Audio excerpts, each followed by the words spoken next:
Good afternoon, everyone. Therese, sorry. Good afternoon, everyone. My name is Marion Sargent, President of the Launceston Historical Society, and I welcome everyone to today's meeting.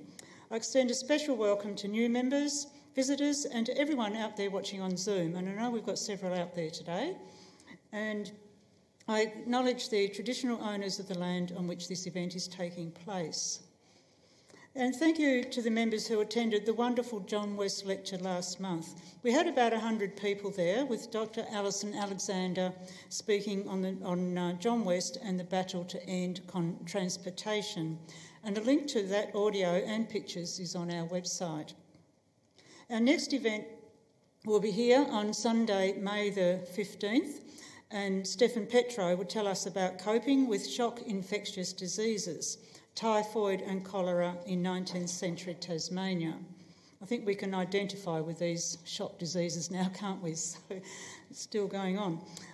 Now, I'm sure you would like to join me with congratulating our member Jill Cassidy, who won the Marita Bardenhagen Memorial Award for Local History on her book, Deviate Talks. The award is for $1,500. And Marita was president of this society for about 4.5 years before she resigned due to ill health and sadly died nearly 10 years ago. Now, today's speaker is Lieutenant Colonel Mark Cameron, and who's had a long and distinguished career in the Australian Army Reserve. And today he will take us back to the First World War and tell us about the story of 140 volunteer gunners from across Tasmania who sailed to war in 1914 with their horses and field guns to do their bit. Now I'll ask Mark to come forward.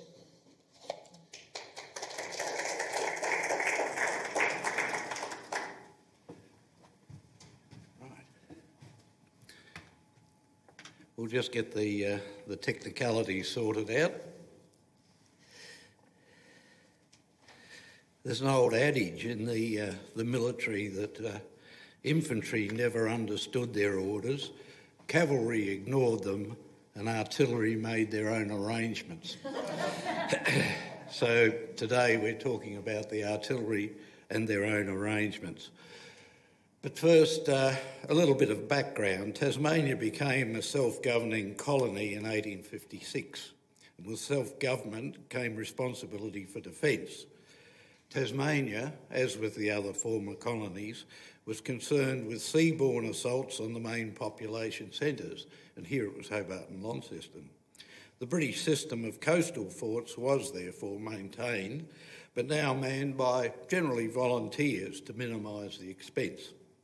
Threats waxed and waned, and international tensions between Britain and the French and the Russians and the Scots among you, and I know we've got at least one here, will note the flag of the Russian Navy is in fact St Andrew's Cross. Volunteer gunners replaced the departing British troops at the Derwent forts, with the Hobart Town Artillery Company raised in 1859, later to become Southern Tasmanian Volunteer Artillery.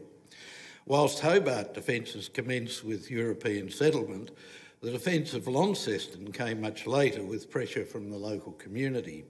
The Launceston Volunteer Artillery Corps had by 1856 established an artillery emplacement at Cormiston and armed it with two 8-inch smoothbore muzzle-loader guns, a significant expense for the new colony, or the new colony. However, by the late 19th century, there we are, the Hobart forts were generally manned by permanent garrison gunners, and Fort Cormiston became redundant, so the volunteers transitioned to what we call field artillery, trained by permanent gunnery instructors. Rather than man static defences, their role was now to manoeuvre in support of the infantry on the battlefield, hence the name field. Here we see Patterson Barracks, at the top, the 10-pound mountain guns, known as screw guns because the barrels unscrewed into two parts and the whole gun could be then carried by mules. And we'll meet this gun a little later. Below are the horse-drawn 40-pound field guns. Now for Federation. The federation of the colonies into the Commonwealth occurred with colonial troops on active service in the Boer War, and responsibility for defence now rested with a Commonwealth government. In Tasmania, new guns were issued to the Hobart and Launceston field batteries. A two-tiered cadet scheme, followed by compulsory part-time military service for all males, was soon legislated. In Tasmania, fresh horses were purchased, controversially from the mainland, and they were grassed at the remount depots at Invermay, just near the racecourse there, and Sandy Bay on what is now, at the moment, the university campus. By 1914, Tasmania's field batteries were at field strength. Now, the 18-pounder gun that they were issued with is distinctive because of the rope binding covering the recuperator to protect the recoil mechanism. The barrel was wire wound for a third of its length with a metal jacket shrunk over the wire. Lighter, stronger, cheaper to manufacture. The ammunition was carried in a 24-shell limber, and when in action, of course, it was usually 23 rounds and a bottle of whiskey or rum. The two-wheeled... I've jumped to one. There we are. The two-wheeled ammunition limber was drawn by a team of 6 light draft horses in pairs. The trail of the gun was hooked into the limber, so the weight of the gun and the trail was supported on 4 wheels. The gun detachment of 6 men rode into action with a man on the left horse of each pair, and the remainder either on their own horses or on the limber. And the effective range was around 6,000 or 7,000 metres. It had a maximum rate of fire of up to 20 rounds a minute, and normally it was 4 rounds a minute. Now, rather than relying on the shell exploding on the target, a shrapnel shell with a time fuse could release hundreds of tiny bullets or little ball bearings, about marble size, increasing the firepower of an infantry battalion by about 2.5 times. Initially, the ammunition was exclusively shrapnel. High explosive shells wouldn't become available at Gallipoli until September of 1950.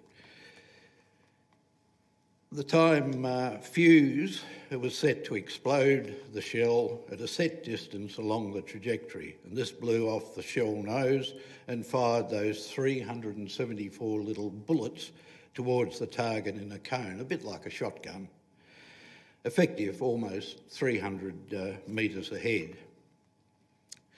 Now, with the outbreak of hostilities in 1914, the government was concerned as to whether the existing army, with members undertaking compulsory training, were too young and subject to legal constraints for their deployment outside Australia. And a new army, with its own conditions of service, the Australian Imperial Force, was raised.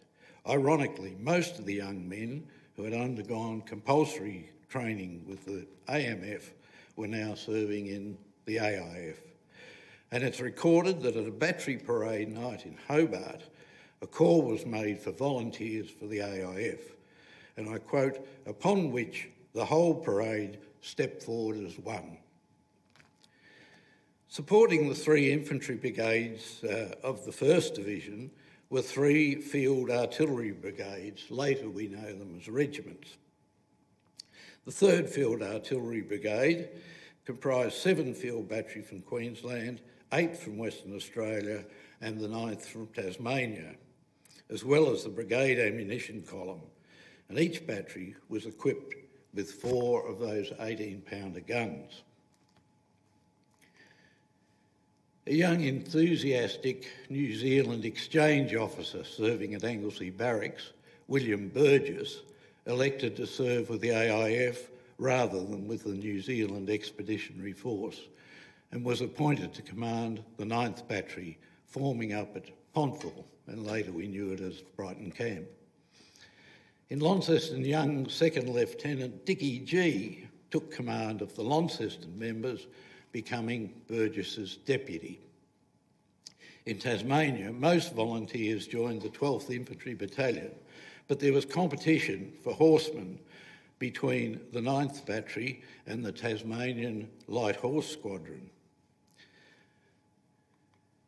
Now, Kipling, in 1914, identified the field gunner as having 3 passions: horse, gun and gunnery. For artillery selection, it was based not just on horsemanship, but the ability to operate the machinery of the gun, operate its associated instruments for range finding and direction, and make the mathematical calculations necessary to hit the target. Overall, a reasonable standard of education was required for an aspiring gunner. Horses of the required type were in short supply, and the existing teams that had been purchased from the mainland were supplemented following a scramble by Lieutenant G for local purchase, again in competition with the light horse. In these modern times, it's difficult to appreciate the dependence on horses that was so critical to the operational capability of a fighting battery, and for that matter, everyday life.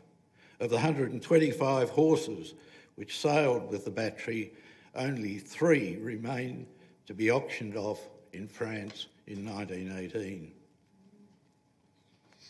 Just grab a glass of water.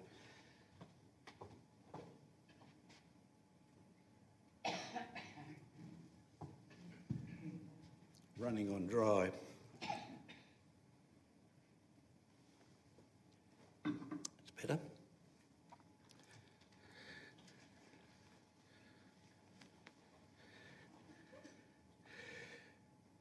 So, for the remainder of August and into September of 1914, as men enlisted, the battery became accustomed to its guns and horse teams through constant drilling and manoeuvres around Pontville. The Tasmanians and Western Australians, in fact, were the only 2 of the 9 batteries to actually live fire their guns prior to embarkation. But the real training, however, was to take place in Egypt.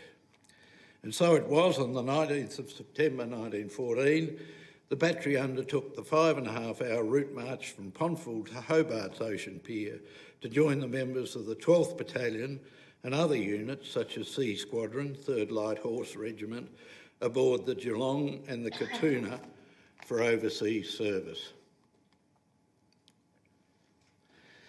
The next day, the 9th Battery, with its 140 members, 125 horses, 4 guns, limbers, wagons, ammunition, sailed to a rousing farewell from the people of Tasmania. As Gun Sergeant Mackenzie wrote in his diary, thousands of people on the pier gave us a hearty send-off. Weather good, sea calm, very few sick. The Tasmanians arrived at the port of Alexandria 3 months later with the 1st Division convoy from Albany in Western Australia, escorted by 6 warships, including the Ibuki from the Imperial Japanese Navy. Some 20,000 soldiers and nurses, together with 7,500 horses, made the passage. 2 of the battery's horses died on the voyage. And now to Egypt, Mena Camp, outside of Cairo, and training commenced in earnest. It was at the canvas Mena Camp that a 2nd Division, under Major General Godley, was raised, comprised of the Australians and New Zealanders. Thus, the 2 divisions gave rise to the Australian and New Zealand Army Corps, ANZAC, and the legend began. Note the larger tents at the back there.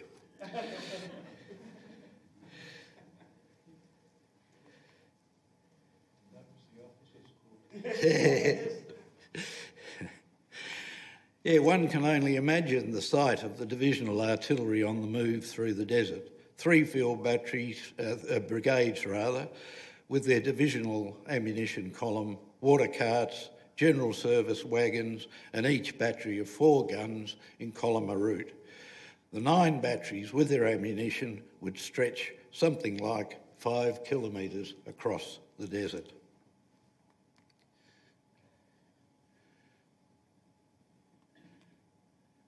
There we are. Gun layers and their sergeants were continually tested, and brigade-level manoeuvres were held to test technical and deployment skills. These exercises became a competition between the brigade's batteries, with the battery commanders vying for the title of commander of the most resourceful battery, Burgess of the 9th being the most strident. In the associated tests of endurance of both horses and men, the 9th battery was usually the most prominent, earning the title of the Galloping 9th. Changes within the battery saw the senior subaltern, Dickie G, receive his captaincy, Battery Sergeant Major Forrest promoted to warrant officer, posted as Brigade Sergeant Major, and Sergeant Major Light became the Battery Sergeant Major. And there they are. Until the 24th of April, the great British naval fleet gradually assembled at the Greek island of Lemnos in the huge, bare, circular Mudros harbour, about 100 kilometres from the Dardanelles. And here it was joined by the enthusiastic Galloping 9th aboard their ship, the Atlantean.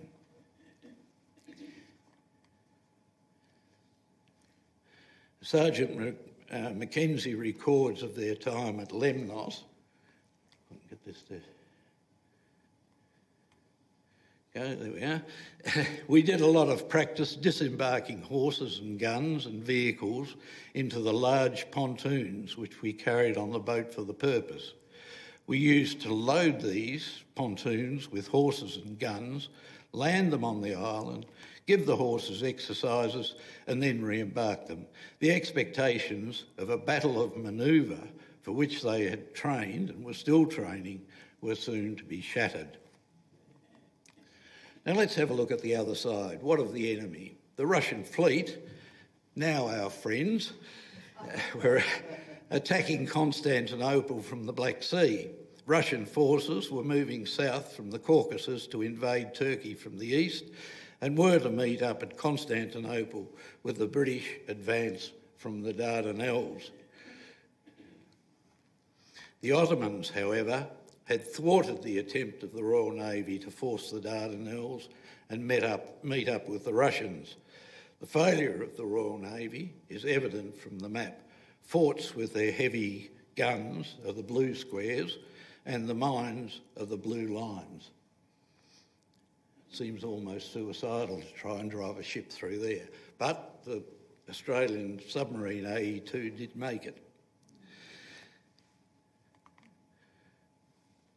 On the Gallipoli Peninsula itself, the Ottoman troops of the Fifth Army were well prepared to protect their empire. The Ottoman commander was the German Lehmann von Sanders, who had deployed his Turkish and Arab troops at strategic points on the peninsula. Not knowing the exact point where the British would land, von Sanders created a reserve of the 19th Division, which could quickly reinforce any landing point. Under the command of Mustafa Kemal, it comprised 2 Arab regiments and the 57th Turkish Regiment, locals who were fighting for their homeland, and most of whom would be killed. This 19th Division was to be the focus of the Anzac landing.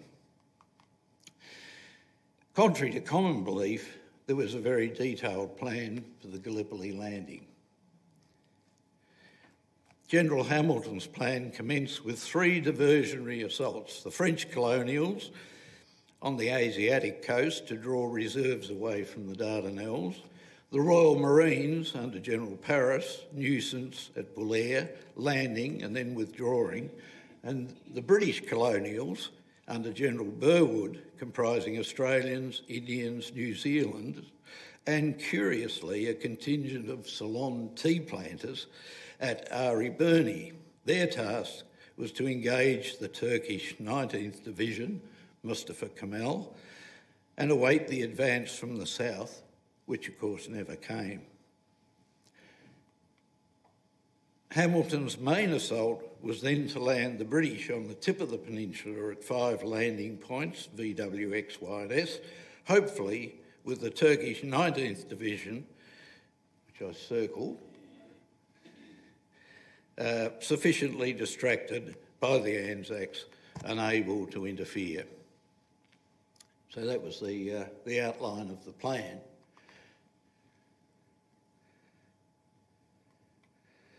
So the landing. Aboard the Atlantean, under sealed orders, the men of the 9th Battery, complete with their guns and horses, sailed from Mudros and contemplated action for the first time. That's actually the Atlantean itself. It was the thunder of naval gunfire which roused the Tasmanian gunners on that Sunday morning. Their fellow Tasmanians from the 12th Battalion had or were still waiting ashore under cover of darkness and early morning light at what would become known as Anzac Cove. Charles Dixon's painting at the lower right indicates that. At Cape Helles, on the southernmost part of the Gallipoli Peninsula, the battery found itself with a ringside seat to witness the British 29th Division landings, illustrated at top right.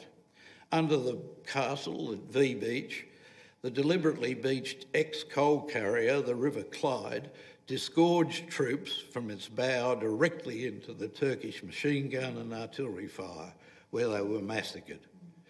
The Tasmanians watched helplessly as their horse punts were taken to assist with the landing, and a pitiful few, only 7, of the wounded taken aboard for medical attention. One could speculate that in the event of a breakthrough at one of the 5 main landing sites, the 9th Battery could have been landed to assist. By mid-morning, they had steamed north and were off Anzac Cove, witnessing the progress of the Anzac troops with bayonets fixed advancing along the ridge lines, accompanied by the continuous rattle of machine gun fire. You may remember the sound effects in the film Gallipoli. Offshore, ships were targeted by Turkish long-range guns from the forts along the Dardanelles and the ever-present submarines. Closer inshore, shrapnel from the Turkish field and howitzer artillery harassed the often troop-lined decks and open boats going ashore. The 9th Battery gunners found they were aboard a floating target awaiting their orders to disembark.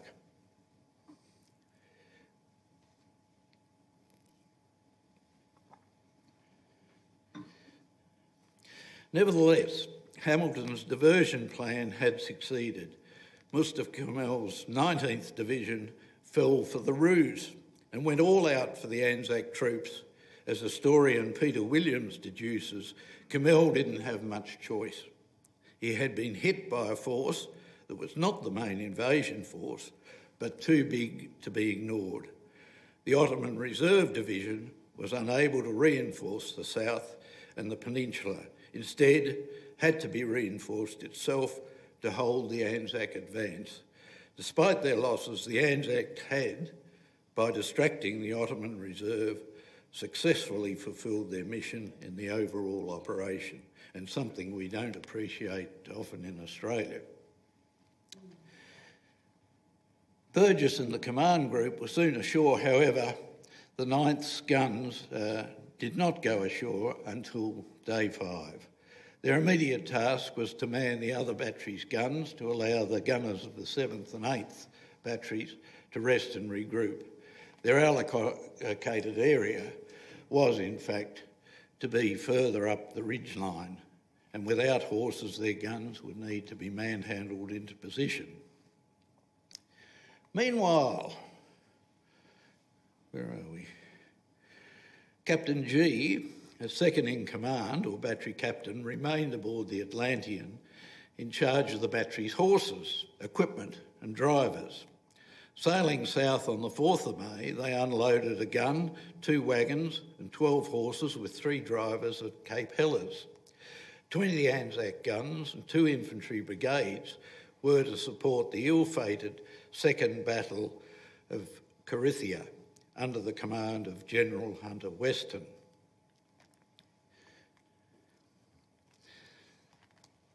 The constant fire and steep terrain at Anzac precluded all but minimal use of horses and wagons. Mules from the Indian Mule Corps proved more suitable.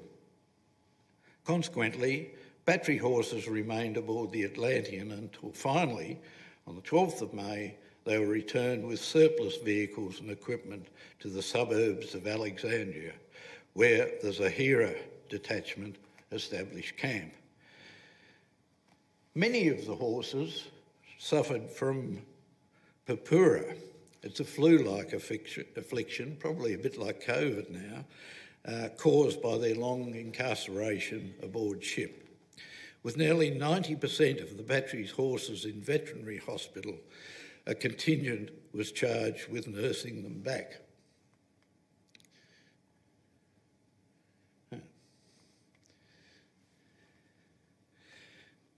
Members rotated between the Gallipoli gun position and the Zahira detachment, many expressing frustration at being removed from the action. A typical day was described by Captain G. There we are. About 50 horses and drivers were taken to the beach. All undressed and with halters rode the horses into the sea for a swim. One horse, with its naked driver, bolted back to camp, past the ladies of society who were coming out for their afternoon stroll. Meanwhile, at Anzac, the landing force were totally dependent initially on naval gunfire. Only one solitary field gun from the 4th Battery was landed late on the first day, leaving the troops dependent on the naval gunfire. It quickly became obvious for the 1st Artillery observers on day 1 that the naval guns they directed could not, with their high velocity and flat trajectories, search out the deep gullies, engage concealed enemy batteries and lend close support for the infantry. The Ottoman howitzers, able to lob shells over the ridges and into the gullies, gave the defenders an enormous advantage. By good fortune, the 7th Indian Mountain Brigade, equipped with the 10-pounder mountain guns, or screw guns, as formerly issued to the Launceston Volunteer Artillery, for a short time provided the only close support for the infantry, lobbing shells into Ottoman trenches. And we often overlook the contribution of the Indians in such battles as Sari Bair in August. Just to comment on ballistics, the New Zealand 4th Howitzer Battery came ashore on the 26th of April and was in great demand, and it was able to lob its 16-kilogram shells over hills and into gullies, as could the 4 Japanese mortars which arrived late in May. The diagram compares trajectories of naval gunfire, howitzers, field guns and mortars. Naval guns could, however, be effective, such as the Queen Elizabeth, which reportedly lobbed an almost 600-kilogram shrapnel shell over 22 kilometres, releasing 15,000 of those shrapnel bullets and wiping out an Ottoman regiment. Following the failed battles in the south, it became clear that there would be no immediate advance. The gunners, as with everybody else, dug in for the duration.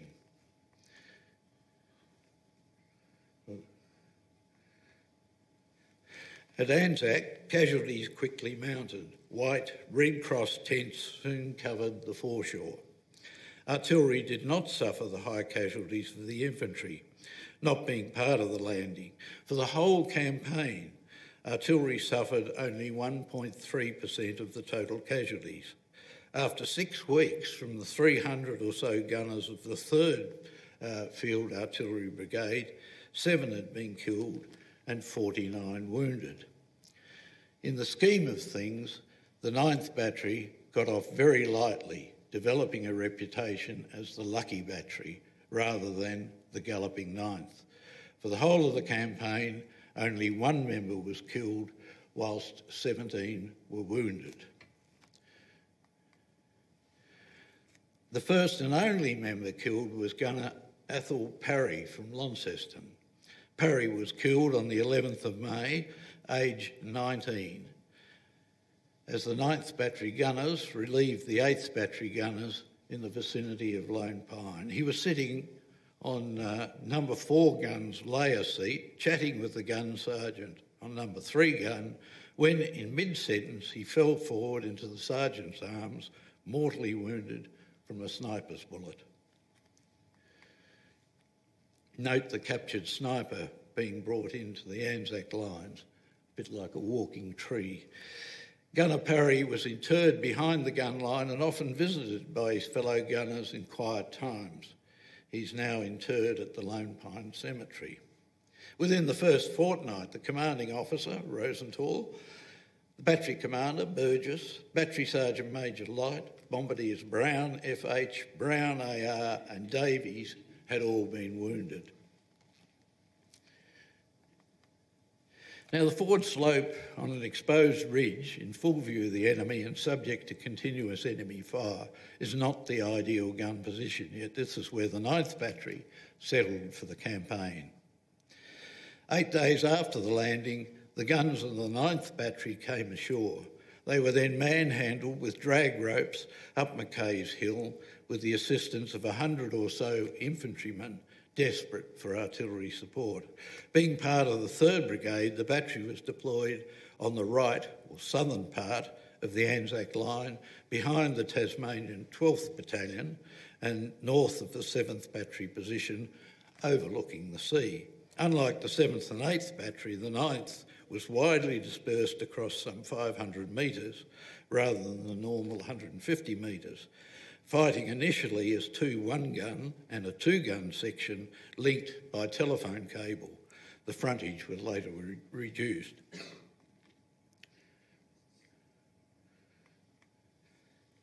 Undeterred by their precarious position, the men of the 9th dug themselves into the hillside, established gun pits, observation stations, sleeping, office dugouts, cookhouses and latrines, and the surviving photo illustrates the position on the ridgeline.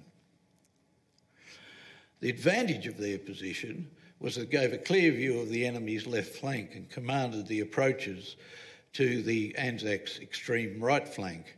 Direct laying could be employed as the guns could see the target without the need for observers. The effectiveness of the brigade's gun position was proved several times in Turkish attempts to dislodge the Anzac right flank. A basic gunnery lesson was now emerging both on the Western Front and at Anzac that operating behind the front line rather than shoulder to shoulder with the infantry, the gunners couldn't be easily picked off.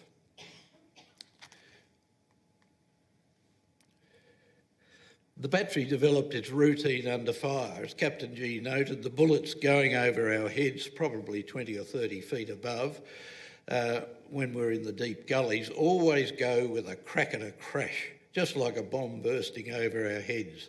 At first it was very disconcerting, but afterwards we learned to take no notice of it. So life under fire didn't interrupt excursions to the beach, where a swim and a chance to remove chats or lice from clothing was a welcome relief from the 50-degree heat, flies and stench of rotten human and animal corpses. As the weather changed to winter at the end of October, the gunners faced another zone of misery, gale force winds, torrential rain and ultimately snow. Hello? Where did he come from? There we are. Yeah, so air threat. Shells and small arms fire were not the only threats. Aerial reconnaissance by both sides was constant, and often aircraft would come in low and leave a calling card of darts aimed at individuals or hand-dropped bombs. Generally, these were a nuisance, but the battery decided to act.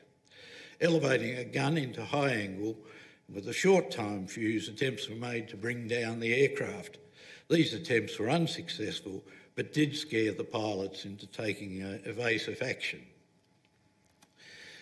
Nevertheless, camouflage remained a constant consideration as the enemy tried to pinpoint the Anzac guns for their own counter-battery purposes.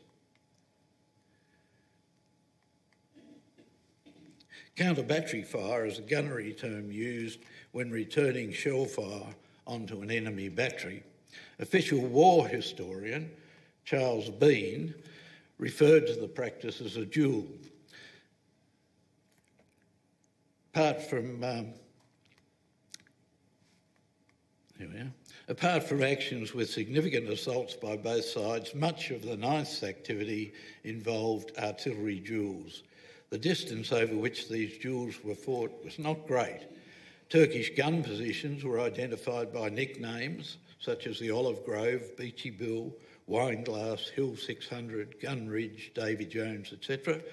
Incoming shells were also nicknamed, such as Tramcar, from the noise of an 8.2-inch shell, Plum Pudding for the shape of a 12-inch shell, Squirt, a fast, flat trajectory field gun from the nicknamed Squirt Battery.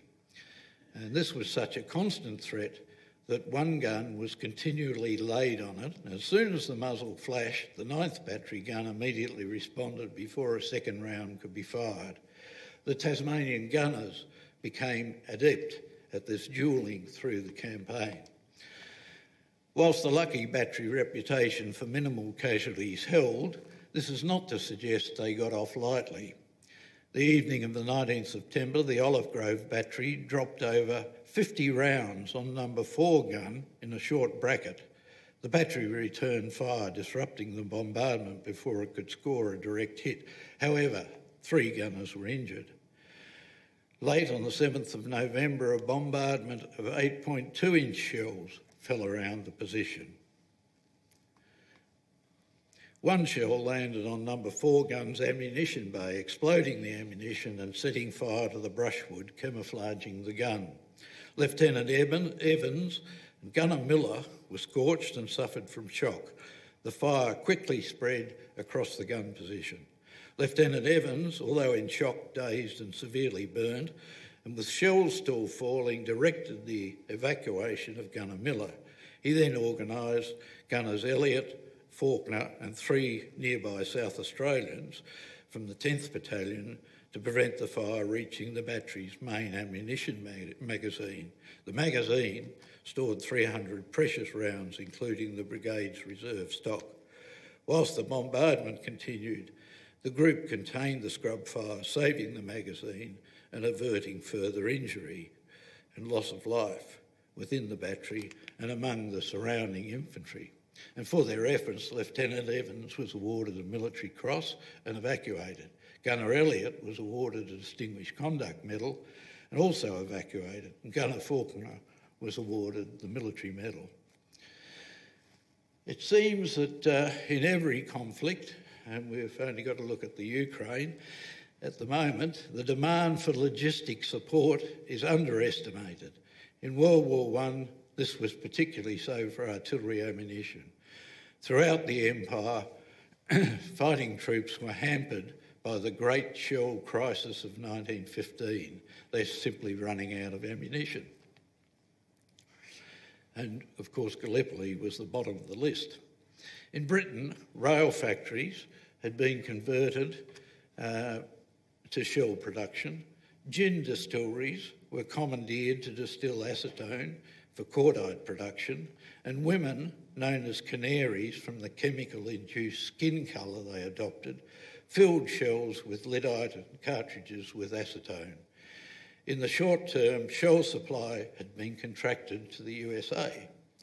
The result was substandard shells. In one instance, non-standard fuses were supplied and the setting keys wouldn't fit them. Consequently, Captain G records, on the 3rd of June, we had a most unfortunate accident. A premature from one of our guns landed among the 9th Battalion trenches, killing 3, wounding 11, including 5 officers. This was the gunner's first experience of a premature, and it took the heart out of our gun detachments. It was thought to be caused by faulty ammunition, and many rounds of 18-pounder shell were found so faulty that hundreds were dumped into the sea. As the problem continued, Captain G commented that when firing over the heads of infantry, it was necessary to, and I quote, blow a whistle every time we fire, and they wisely duck down. Despite the arrival of 2 new divisions and additional artillery, the August offensive had failed to secure British dominance of the peninsula. With the onset of the bitter winter, both British and Ottoman troops had fought to a standstill. There was some relief in August when relieving troops facilitated rostered short leave breaks to Lemnos. Rations were improved, but everyone suffered from the intense cold. Fever was rife and several gunners were evacuated. Inevitably, the British government, on the advice of Kitchener, ordered the withdrawal. As with many of the Anzac commanders, Major Burgess' health had steadily declined until he was invalided to Egypt in October with severe fever, most probably aggravated by exhaustion. And for his leadership, the 9th Battery, Burgess was awarded the Distinguished Service Order. This left Dickie G in charge, with Gun Sergeant Mackenzie becoming his Battery Sergeant Major, and both Launceston men led the battery for the remainder of the war.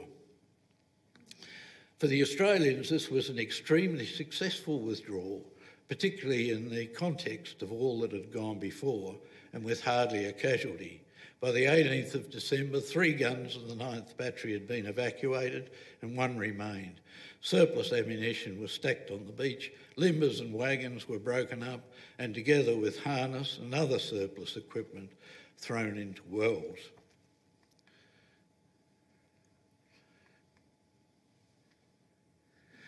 Captain G and Lieutenant Randall, with 10 gunners, were the last of the 9th Battery at Anzac. 3 others were attached on the last day: the brigade doctor, his medic, and a sapper. The sapper, or engineer, detailed to spike or blow up the gun. Throughout the day, most of the remaining ammunition was fired onto the Turkish trenches. The small party left the remaining gun ready to be blown up at 10:15 p.m. on the 19th of December. The last message was sent through reporting ceased firing and departing. They were then advised they were the last gun in the division to report. The telephone was then disconnected, and by morning on the 20th of December, Anzac was deserted. So post-war, it wouldn't be until the 1950s that the Turks and Australians shared the battlefield again, this time as allies against the North Koreans and the Chinese. And there you see an Anzac Day parade in Korea, Turks and Australians. Thank you.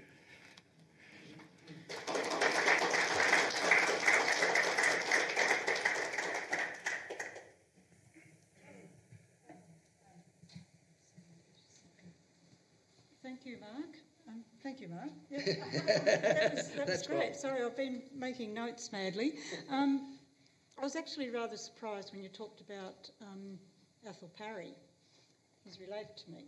Oh, if you like, I can give you a photo. Yeah, well, the one we got, in fact, was from the museum here. Yeah. I think that came from the Weekly Times, but we did make some efforts to try and find relatives, so now we've found one. Well, yeah, he's sort of a cousin of my great uncle who actually died before he did, about 3 days into Gallipoli, but he was in the 12th Brigade, so they're all together. There were 4 of them, 4 cousins, and we've got a photo of all of them. So, yep, I'll send you that. And so thank you very much. Are there any questions from anyone? No? No? Okay. So, yes. Thank you. I just have one question. Just came to my mind. We have the Territorial Army in Scotland. The volunteer reserves here.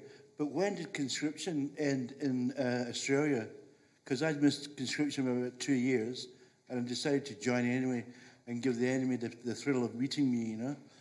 So when did the conscription end here? Because you have the volunteer reserves, they're all volunteers. Yeah. There were a number of conscriptions, if you like, after the Second World War. 18-year-olds had to do 3 months service. And then later on, during the Vietnam War, we had the 2 years, which was reduced, I think, then to 18 months. And in 1972, there were no more intakes. But the legislation, I think, was actually withdrawn some 10 years later. But at the moment, there's no legislation for compulsory military service. I always remember when I went to I missed conscription by not much, and our unit went to Aden to do engineering unit to do the roads in Aden, and I think Man Mitch was still the officer over there clearing up the Arab situation, and they ran through our tent campsite and sprayed it with bullets, and our sergeant major got killed. And in the local newspaper, they had a big sign saying, because this is the volunteer reserves that were there as a summer camp, that thing, you know. Why are we sending non-conscription men into combat? And there's a big front page in the paper, you know, yeah. Which is a good question to ask.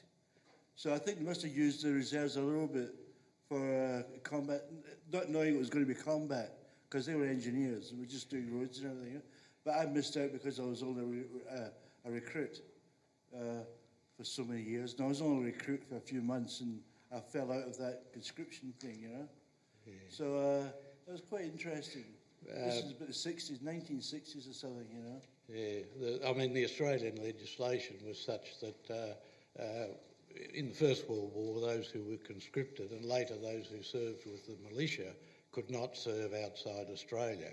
Now, they bent the rules so that some of the militia, in fact, went to New Guinea, which was deemed to be part of Australia.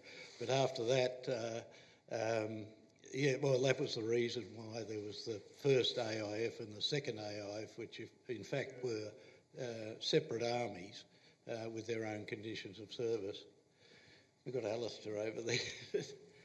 Coming back to your presentation, sorry. Oh, sorry? Not a question, just to say that my grandfather, Morton Douglas, was killed at Lone Pine in 14. Yeah, there's some bloody fighting there, and had the good fortune to actually walk the ground, and, you know, it's only just a few hundred yards, and all that loss of life in that short space. Yeah, thank you for that. Just coming back to your presentation, do we know what ultimately happened to the 3 horses that survived the war? No. The Military Museum in Hobart provided me with that information, but whether they were actually auctioned off or not, because a lot of horses were destroyed, British horses, but on the other hand, because of the war, farm animals, of course, had been killed, and there was quite a demand for horses for farm animals. These being draft horses, of course, would have been just the thing to pull a plough. Yeah. I talked to Peter Gutman, I talked to Peter Gutman just when I came here from Scotland 3 years ago, and I said to him, "You're the best thing you can do," because I think it was all right for me. The best thing you could do with these kids who get into trouble, you know, crime and everything, put them in the reserves. For heaven's sake, you know, they'll get that knocked out of them and they'll straighten them out. rather than spend money on doing things and put them in jail. They get worse when they're in jail anyway, you know? But the reserves would be the best thing for them. I won't enter into that debate. Yes. Did any, with the Launceston artillery, field artillery, did any members remain in Launceston, or did the whole unit go overseas during World War I? Only volunteers went.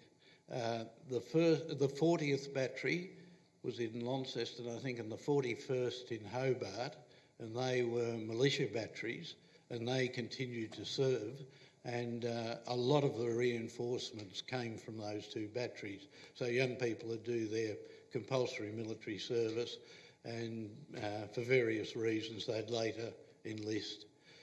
So there was a constant stream of reinforcements coming. I did have a figure here somewhere, that the 9th Battery overall had only, throughout the whole war, had only 9 killed in action and 53 wounded in action. So the casualties weren't high.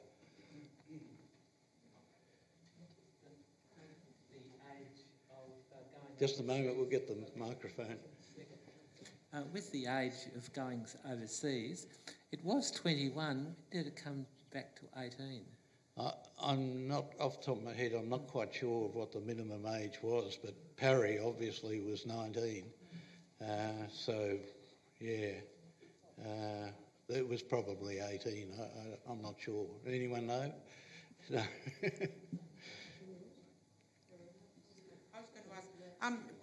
The 16th Field Battery was, till it's finally just been terminated, was in Launceston. They didn't fit into here. They were created later, were they? Yes, but it's a descendant battery, if you like, of it. And there was in the first